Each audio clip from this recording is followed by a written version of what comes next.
Saya akan memberikan sebuah tips-tips kesehatan tentang adanya bagaimana kita menjaga kesehatan. Ada kurang lebih menjaga daripada 3 pola yang perlu kita perhatikan. Yang pertama adalah memperhatikan pola makan. Kita ini butuh yang namanya keteraturan. Kalau kita ingin mendapatkan kesehatan, maka kita ini perlu untuk memberikan asupan makanan secara teratur. Meskipun pekerjaan kita ini berat, yang penting makan kita dengan adanya pola makan yang teratur, yaitu ada namanya pola makan pagi, makan siang, dan makan malam.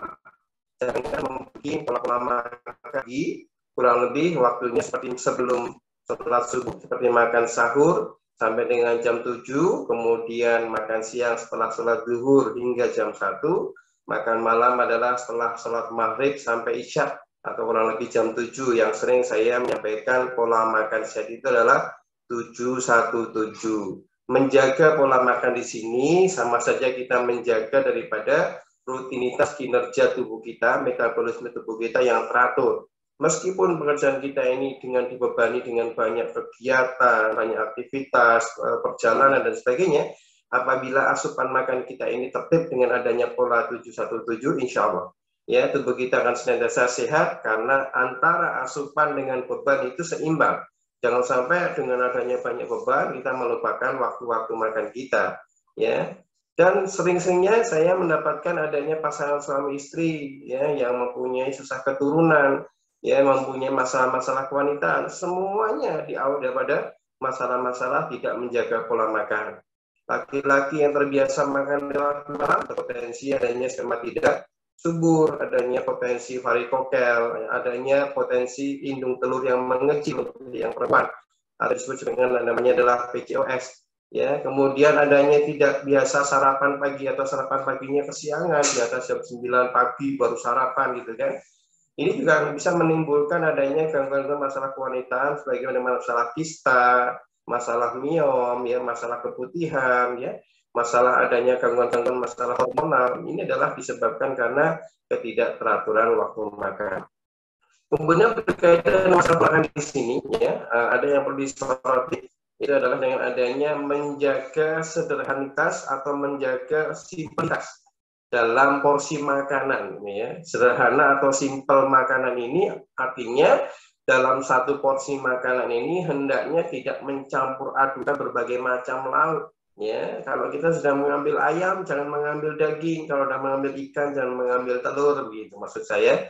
Jadi satu porsi makanan itu kalau sudah memilih daging, ya daging. Seberapa banyak porsinya tidak masalah, yang penting satu macam protein hewan saja gitu kan. Kalau tempe tahu mungkin tidak masalah karena bukan merupakan protein hewan, ya.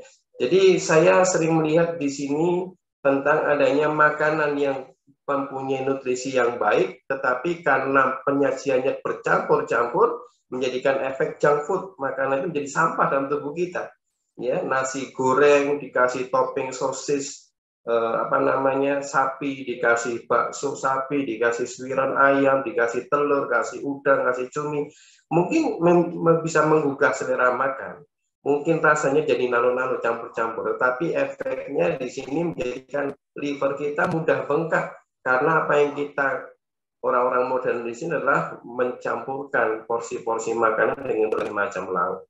Itu adalah masalah pola makan. Yang kedua adalah masalah tentang adanya pola minum, ya. Pola minum di sini tentang adanya minum ini untuk membiasakan minum air putih, ya, meminumkan air putih sesuai dengan berat badan, di mana setiap 25 kg berat badan kita ini membutuhkan 1 liter air putih, ya. Jadi kalau kita minum teh, minum kopi, minum jus buah, ini masih digolongkan sebagai makanan cair yang dia harus dipisahkan di lambung, diproses di lambung sampai menghasilkan air putih, baru dikirimkan di ginjal. Karena kita mempunyai aktivitas fisik itu pasti akan menggunakan yang namanya organ ginjal kita. Sekarang banyak adanya masalah-masalah ginjal kronis, bahkan sampai adanya cuci darah atau gagal ginjal. Ini disebabkan karena pasien ini tidak gemar minum air putih. Meskipun pekerjaan kita di tempat AC, meskipun pekerjaan kita di tempat yang dingin, mempunyai alasan kalau saya banyak minum nanti banyak kencing. Bersyukurlah kalau kita masih bisa banyak kencing, karena dengan adanya tidak bisa kencing sama sekali itu dikatakan sebagai gagal ginjal.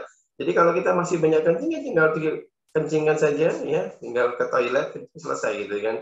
Jangan sampai kemudian alasannya karena kita malas kencing ya, atau kita malas untuk balik ke toilet, akhirnya menjadikan membatasi minum air putih, menjadikan efek peradangan pada ginjal kita.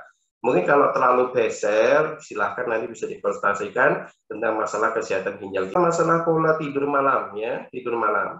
Kita ini sebagai makhluk yang secara fitrah diistirahatkan di malam hari. Wajana laila libasa, wajana nahara ma'asa, diperintahkan mencari maisha di siang hari, di malam hari adalah untuk selimut atau istirahat. Ayo menjadikan melalaikan masa tidur malam. Tidur malamnya di atas jam 11 malam, jam 12, jam 1 baru tidur malam. Ini kalau kita teruskan ya, terus-menerus melakukan seperti itu dengan alasan dakwah ekonomi lah, atau tetap yang akan merusak adalah diri kita sendiri. Adanya menjaga pola tidur ini, insya Allah kita akan sampai mendapatkan fungsi regenerasi sel tubuh kita. Dan tak lupa menjaga kesehatan itu adalah dengan adanya asupan. Jadi selain itu kita juga perlu menjaga keseimbangan daripada hormon kita, menjaga keseimbangan daripada itu adalah dengan mengkonsumsikan Dimex ya, setidaknya sebelum tidur malam jangan lupakan meminumkan Dimex